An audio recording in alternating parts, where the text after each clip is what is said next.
माननीय अध्यक्ष महोदय जी, आज आपने मुझे इस सभा में बोलने का मौका दिया, इसके लिए मैं आपकी बहुत बहुत आभारी हूँ।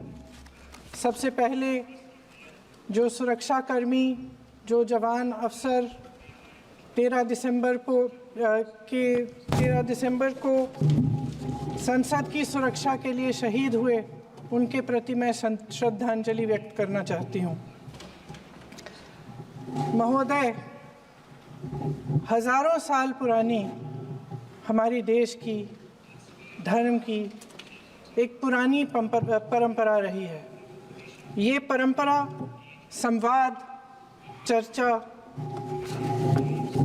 की रही है। एक गौरवशाली परंपरा है जो दर्शन ग्रंथों में, वेदों में, उपनिषदों में दिखती है। वाद विवाद और संवाद की हमारी पुरानी संस्कृति है।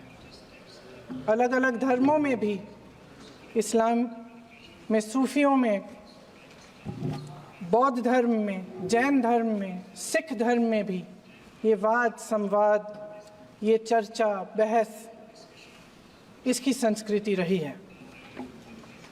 इसी परंपरा से उभरा हमारा स्वतंत्रता संग्राम। हमारा स्वतंत्रता संग्राम विश्व में एक अनोखा संग्राम था, एक अनोखी लड़ाई थी जो अहिंसा और सत्य पर आधारित थी। ये वाद संवाद की जो परंपरा है, इसको इस संग्राम ने आगे कैसे बढ़ाया? क्योंकि ये जो संग्राम था, ये जो लड़ाई थी हमारी आज़ादी के लिए, एक बेहद लोकतांत्रिक लड़ाई थी। इसमें देश के किसान, देश के जवान, देश के मजदूर, देश के अधिवक्ता, देश के बुद्धिजीवी, चाहे किसी भी जाति के हो, चाहे किसी भी धर्म के हों, चाहे किसी भी भाषा को बोलते हों, सब इस स्वतंत्रता संग्राम में शामिल हुए। सब ने हमारे देश की आज़ादी की लड़ाई लड़ी।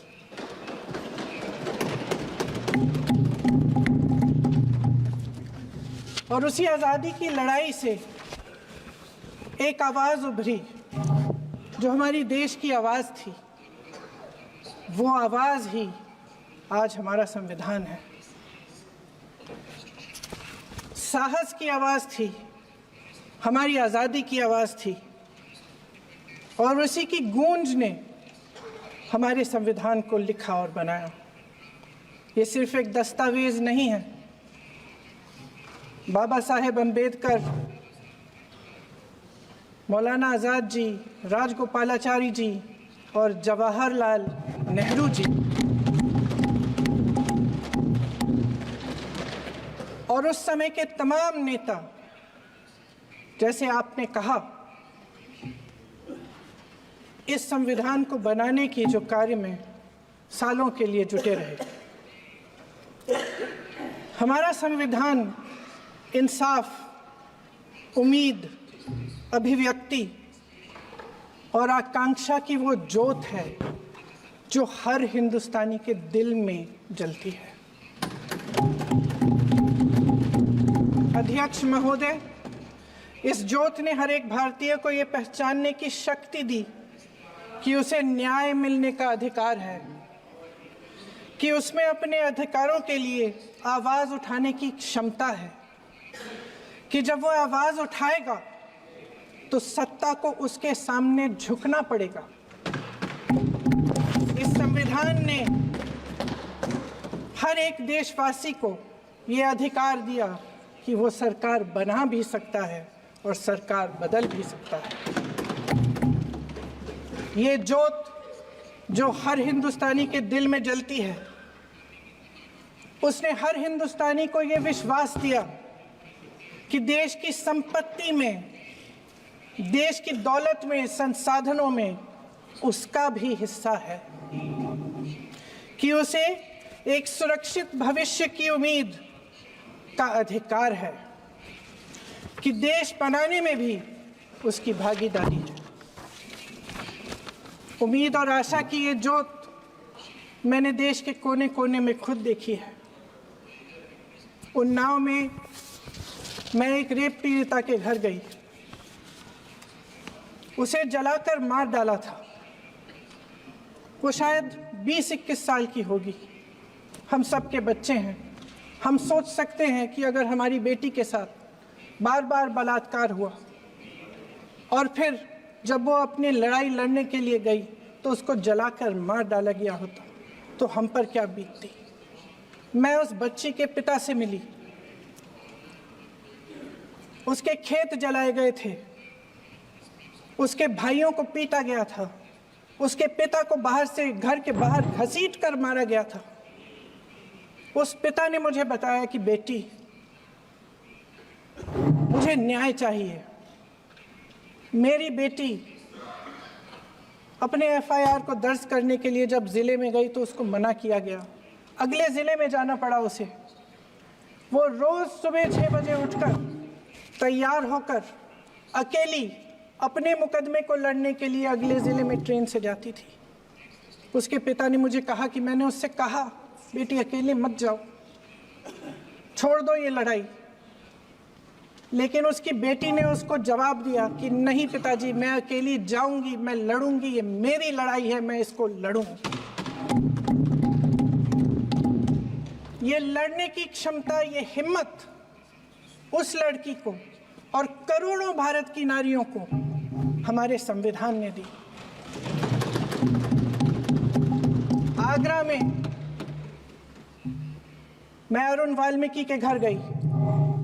अरुण वाल्मीकि पुलिस स्टेशन में काम करता था, सफाई का काम करता था। आप सोच सकते हैं हमारी तरह उसका भी परिवार था। नई नई शादी हुई थी, 2-3 महीनों का बच्चा था। पुलिस स्टेशन में चोरी हो गई। चोरी का इल्जाम उस पर लगाया गया। उसके पूरे परिवार को उठाकर पुलिस स्टेशन में ले गए। आप हंस रहे हैं, लेकिन ये गंभीर बात है। और क्या गंभीर बात। शर्म करो, शर्म। अरुण वाल्मीकि को पीट पीट के मार डाला, उसकी बीवी को पीटा, उसके पिता के नाखून निकाले, उसके पूरे परिवार को पीटा गया। जब मैं उस जवान महिला से मिलने गई जो अभी अभी विधवा हुई थी, तो उसने मुझे कहा कि दीदी, हमें सिर्फ एक चीज़ चाहिए, हमें न्याय चाहिए और हम इस न्याय के लिए लड़ते रहेंगे, चाहे कुछ भी हो जाए। ये हिम्मत उस महिला को हमारे संविधान ने दी।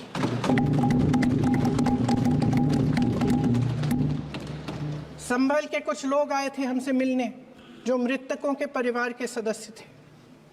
उसमें 2 बच्चे थे, अदनान और उजैर। अब सुनिए, उसमें 2 बच्चे थे, अदनान और उजैर। एक बच्चा मेरे बच्चे की उम्र का है, दूसरा उससे छोटा 17 साल का है। दर्जी के बेटे थे। दर्जी का एक ही सपना था कि वो अपने बेटों को पढ़ाएगा, लिखाएगा। एक बेटा डॉक्टर बनेगा, एक बेटा भी सफल होगा दूसरा बेटा भी अपने जीवन में सफल होगा। उनके पिताजी हर रोज उनको स्कूल छोड़ते थे। उस दिन भी स्कूल छोड़ने के बाद अपनी दुकान में चले गए। उन्हें पता नहीं था कि विवाद हो रहा है। उन्होंने भीड़ देखी, घर आने की कोशिश की तो पुलिस ने गोली से मार डाला। वो 17 साल का बच्चा अदनान मुझसे कहता है, वो 17 साल का बच्चा अदनान मुझसे कहता है कि मैं बड़ा होकर डॉक्टर बन के दिखाऊंगा, मैं अपने पिता का सपना साकार करूंगा। ये सपना, ये आशा उसके दिल में हमारे संविधान ने डाली। अध्यक्ष महोदय, हमारे देश के करोड़ों देशवासियों के संघर्ष में, अपने अधिकारों की पहचान में, इनकी कठिन से कठिन परिस्थितियों से लड़ने की अपार हिम्मत में और देश से न्याय की अपेक्षा में हमारे संविधान की ज्योत जल रही है। मैंने हमारे संविधान की ज्योत को जलते हुए देखा है और इसके साथ साथ ये भी समझा है कि हमारा संविधान एक सुरक्षा कवच है।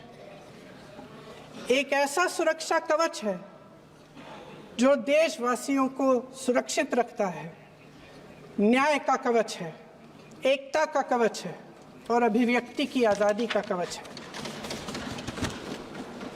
दुख की बात यह है कि मेरे सत्ता पक्ष के साथी जो बहुत बड़ी बड़ी बातें करते हैं, इन्होंने इन 10 सालों में ये सुरक्षा कवच, सत्ता पक्ष के मेरे साथियों ने ये सुरक्षा कवच तोड़ने का पूरा प्रयास किया है। संविधान में सामाजिक, आर्थिक और राजनीतिक न्याय का वादा है। ये वादा एक सुरक्षा कवच है जिसको तोड़ने का काम शुरू हो चुका है। लैटरल एंट्री और निजीकरण के जरिए ये सरकार आरक्षण को कमजोर करने का काम कर रही है।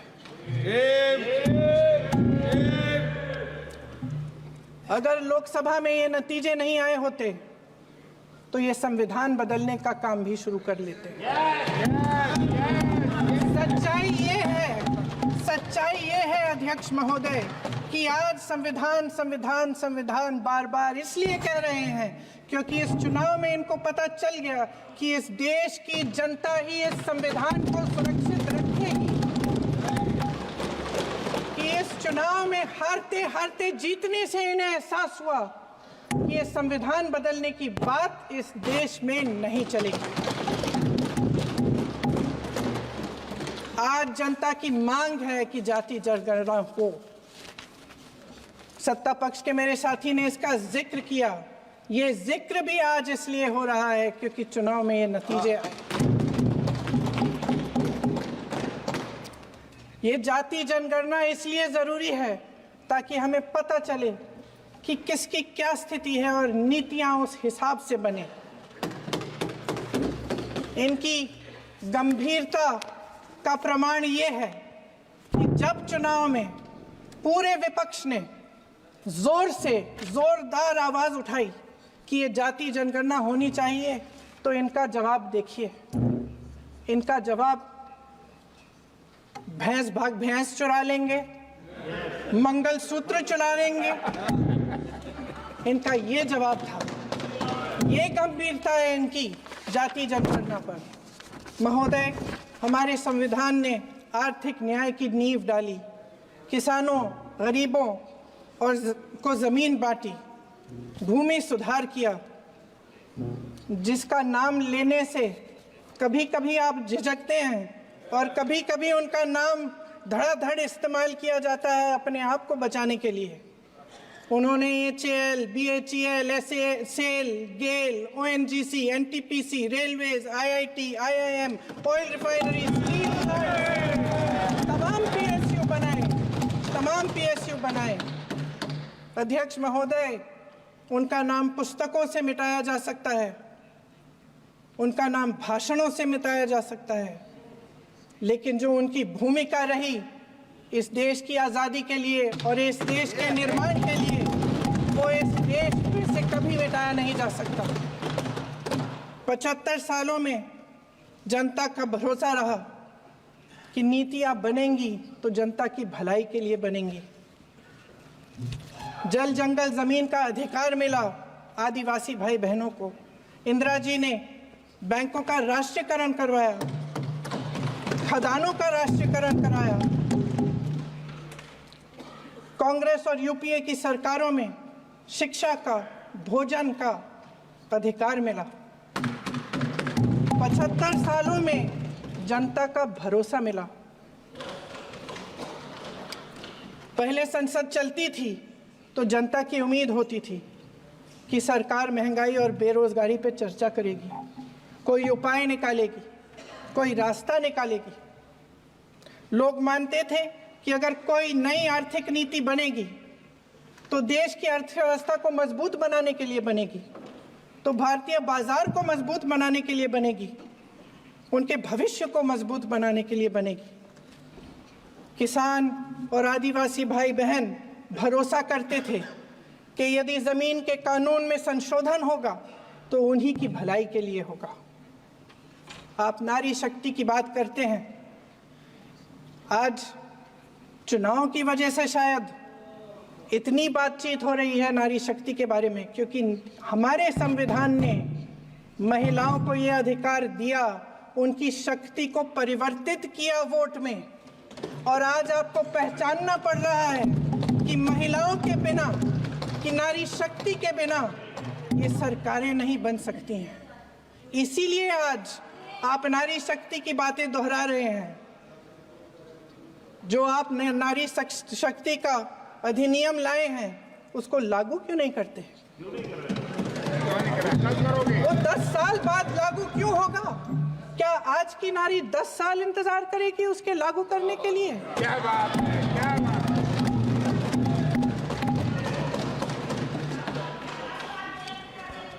आज संसद में बैठे हुए सत्ता पक्ष के मेरे साथी ज्यादा से ज्यादा अतीत की बातें करते हैं। 1921 में क्या हुआ, कब हुआ, नेहरू जी ने क्या किया। अरे वर्तमान की बात करिए, देश को बताइए आप क्या कर रहे हैं, आपकी जिम्मेदारी क्या है? कि सारी जिम्मेदारी जवाहरलाल नेहरू की है। अध्यक्ष महोदय जी, ये सरकार आर्थिक न्याय का सुरक्षा कवच तोड़ रही है। आज संसद में बैठी ये सरकार बेरोजगारी और महंगाई से जूझ रही हमारी जनता को क्या राहत दे रही है? कृषि के कानून भी बड़े बड़े उद्योगपतियों के लिए बन रहे हैं। सही एमएसपी को छोड़िए, डीएपी तक नहीं मिल रहा है।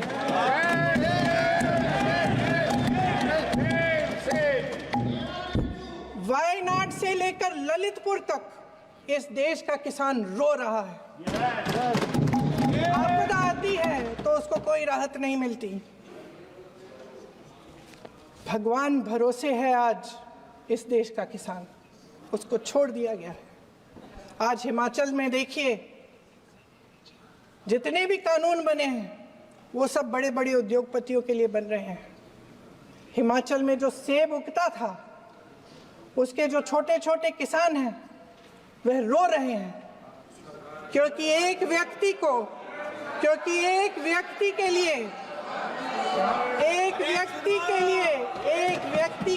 सब कुछ बदला जा रहा है। सुनने की हिम्मत रखो। मैं अध्यक्ष महोदय जी,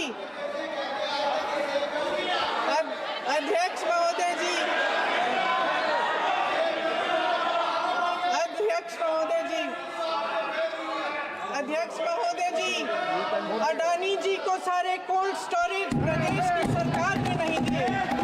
अडानी जी को सारे कोल्ड स्टोरेज आपकी सरकार ने दिए। देश देख रहा है कि एक व्यक्ति को बचाने के लिए 142 करोड़ देश की जनता को नकारा जा रहा है। सारे बिजनेस, सारे संसाधन, सारी दौलत, सारे मौके एक ही व्यक्ति को सौंपे जा रहे हैं। सारे बंदरगाह, एयरपोर्ट्स, सड़कें, रेलवे का काम, कारखाने, खदाने, सरकारी कंपनियां सिर्फ एक व्यक्ति को दी जा रही है।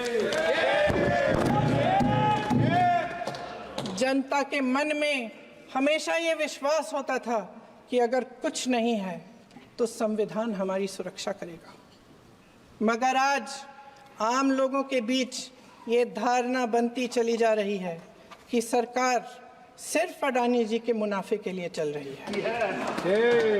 देश में बहुत तेजी से गैर बराबरी बढ़ रही है। जो गरीब है वो और गरीब हो रहा है, जो अमीर है वो और अमीर हो रहा है। इस सरकार ने आर्थिक न्याय की भी सुरक्षा कवच तोड़ दिया है।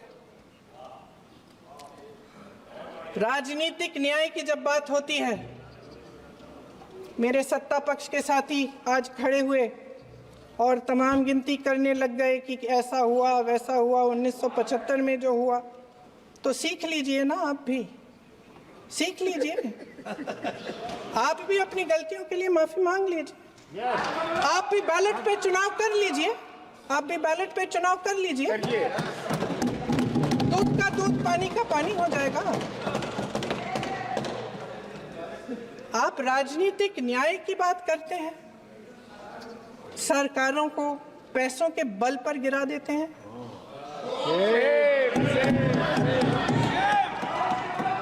मेरा आग्रह है कि अपन संविधान में सकारात्मक बोले।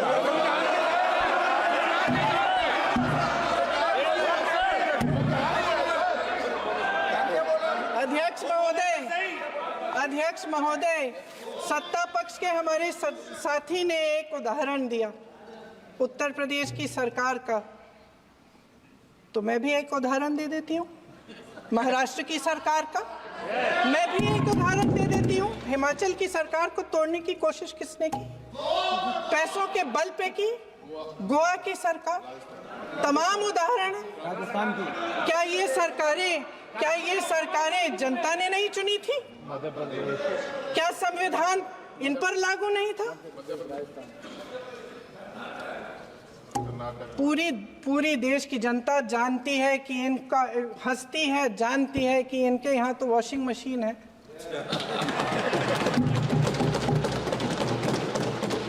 जो यहाँ से वहां जाता है वो धुल जाता है। इस तरफ दाग, उस तरफ स्वच्छता। और मेरे कई ऐसे साथी हैं जो इस तरफ होते थे उस तरफ चले गए, मुझे दिख भी रहे हैं, वॉशिंग मशीन में शायद धुल गए हैं। अध्यक्ष महोदय, जहां भाईचारा और अपनापन होता था, जहां हमारे संविधान ने एकता का सुरक्षा कवच दिया था, वहां शक और घृणा के बीज बोए जा रहे हैं। एकता का सुरक्षा कवच तोड़ा जा रहा है। प्रधानमंत्री जी यहाँ सदन में संविधान की किताब को यूं माथे से लगाते हैं, लेकिन संभल में, हाथरस में, मणिपुर में जब न्याय की गुहार आती है, उठती है, तो उनके माथे पे शिकन तक नहीं आता।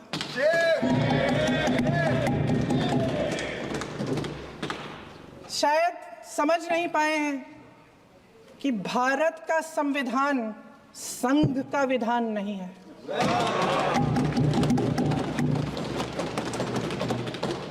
भारत के संविधान ने हमें एकता दी, हमें आपसी प्रेम दिया। उस मोहब्बत की दुकान जिस पर आपको हंसी आती है, उसके साथ करोड़ों देशवासी चले। करोड़ों देशवासियों के दिल में एक दूसरे के लिए प्रेम है, घृणा नहीं है।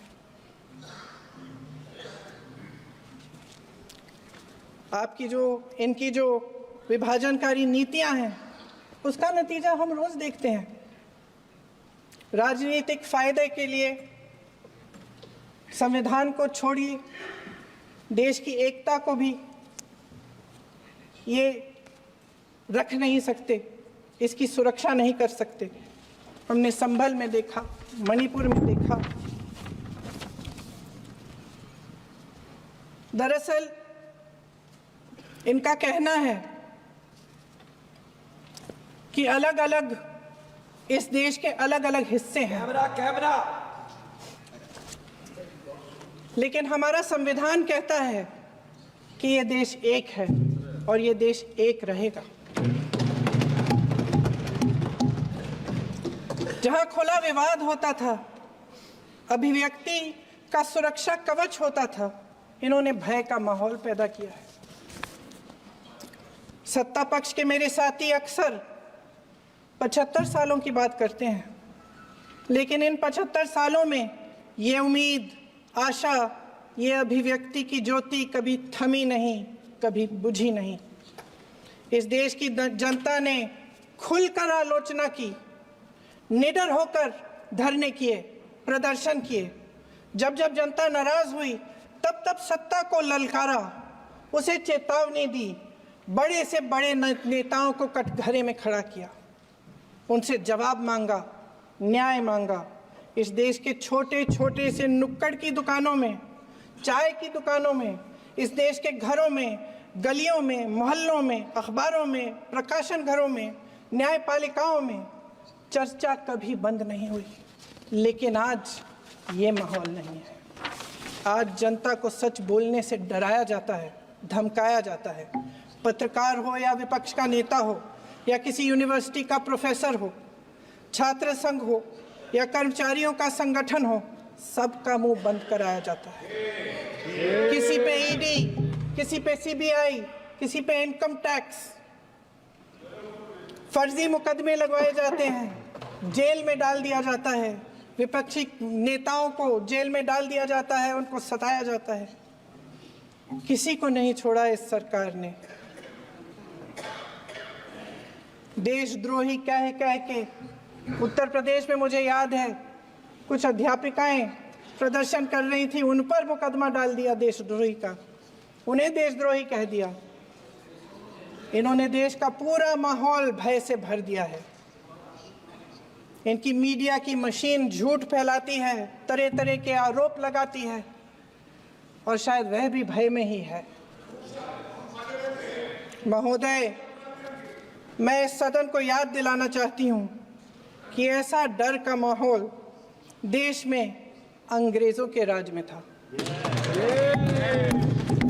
जब इस तरफ बैठे हुए गांधी की विचारधारा वाले लोग आज़ादी की लड़ाई लड़ रहे थे और उस तरफ वाली विचारधारा वाले लोग भय में रहकर अंग्रेजों के साथ साठ-गांठ कर रहे थे।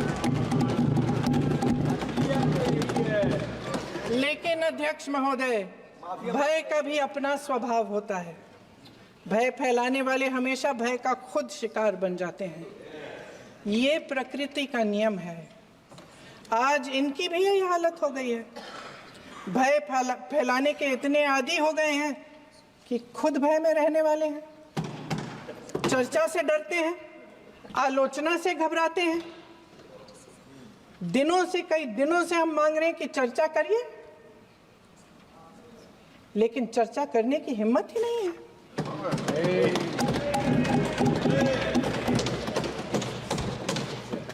एक कहानी होती थी अध्यक्ष महोदय, शायद बचपन में आपने भी सुनी होगी। राजा भेष बदलकर बाजार में आलोचना सुनने जाता था। ये सुनने जाता था कि प्रजा मेरे बारे में क्या कह रही है, मैं सही रास्ते पे चल रहा हूं कि नहीं। लेकिन आज का राजा, भेष तो बदलते हैं आज के राजा, शौक तो है उनको भेष बदलने का, लेकिन न जनता के बीच जाने की हिम्मत है और ना आलोचना सुनने की। महोदय, मैं तो सदन में नहीं हूं।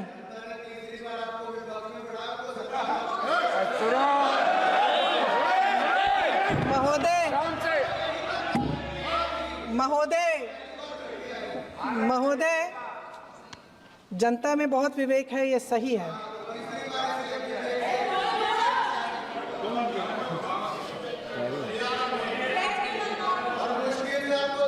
अच्छा महोदय, मैं सदन में नहीं हूँ,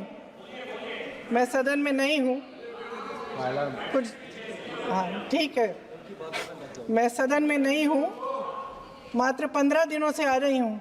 लेकिन मुझे ताज्जुब होता है कि इन 15 दिनों में इतनी बड़े इश्यूज हैं, इतनी बड़ी बातें हैं, प्रधानमंत्री जी मात्र एक दिन के लिए, शायद 10 मिनट के लिए दिखे हैं सदन।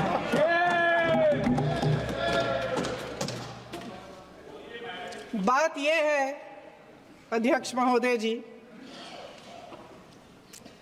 कि ये देश भय से नहीं, साहस और संघर्ष से बना है। इसको बनाने वाले देश के किसान, जवान, देश के करोड़ों मजदूर और गरीब जनता है। संविधान इनको साहस देता है। मेहनती मिडिल क्लास है। और इस देश के जो करोड़ों देशवासी हैं, जो रोजाना भयंकर परिस्थितियों का सामना करते हैं, उनको साहस देता है। वायनाड में जो आपदा आई, उसमें एक छोटा लड़का था 17 साल का। 6 घंटों के लिए उसने अपनी माँ को बचाने की कोशिश की। 6 घंटों के लिए आप सोच सकते हैं कि अगर नदी की धारा बह रही है, नाराज है, आप अपनी माँ को पकड़े हो, 6 घंटों के लिए पकड़े रखते हो कि मेरी माँ बच जाएगी, और अंत में वो माँ भी बह जाती है। उस लड़के का साहस,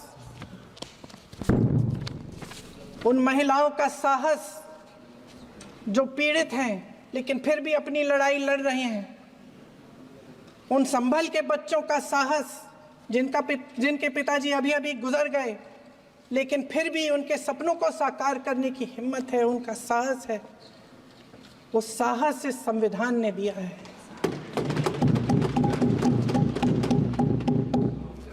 वो आत्मविश्वास इस संविधान ने दिया है।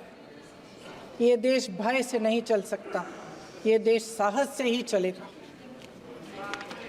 भय की भी सीमा होती है, और जब वो सीमा पार हो जाती है, जब किसी को इतना दबाया जाता है कि उसको लगने लगता है कि अब मेरे पास खोने के लिए कुछ नहीं है, तब उसमें एक ऐसी शक्ति पैदा होती है जिसके सामने कोई कायर खड़ा नहीं हो सकता। ये देश कायरों के हाथों में ज्यादा देर तक कभी नहीं रहा है। ये देश उठेगा, ये देश लड़ेगा, सत्य मांगेगा, सत्यमेव जयते। जय हिंद।